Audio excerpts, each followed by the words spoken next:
Septième whisky français, et cette fois-ci avec la distillerie du Vercors, donc on est bien dans l'Auvergne-Rhône-Alpes, dans la Drôme, avec un single malt donc, qui s'appelle Sequoia, et nous allons déguster la cuvée réserve tourbée.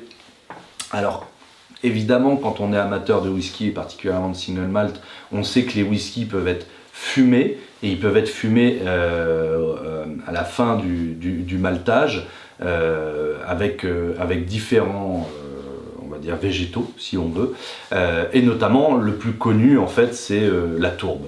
Alors la tourbe en France elle est protégée, hein, on ne peut pas toucher aux tourbières, donc ça va être une tourbe forcément qui va venir de l'étranger, et donc ça va être une fumaison généralement plutôt à froid.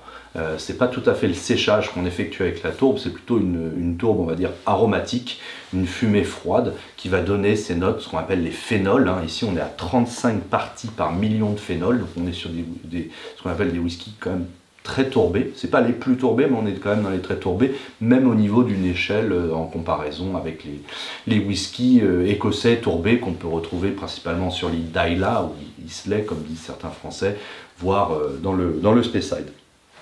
On est aussi, au-delà de notre premier whisky tourbé, aussi sur notre premier whisky qui est certifié AB, donc agriculture biologique. Alors on est sur un whisky qui a été élevé évidemment en fût de chêne, et on va pouvoir passer à la dégustation. Alors étonnamment, c'est pas que le caractère fumé qui va sauter au nez, qui va jaillir du verre. La tourbe, c'est aussi un exhausteur d'arômes, ça amplifie, on va dire, la perception aromatique au nez, le volume en bouche et la longueur aussi en finale. C'est pour ça que c'est très utilisé dans l'univers du whisky.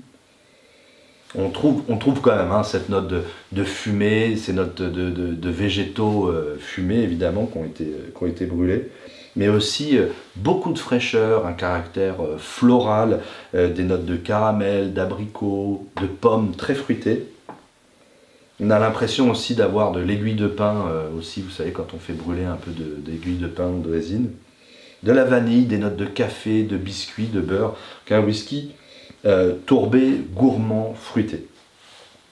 En bouche, on va aller sur un registre qui est plus céréalier sur l'orge, avec une dimension minérale très marquée. Toujours ce côté fruité sur la poire, le coing, assez rassurant, on va dire, dans les whiskies relativement jeunes.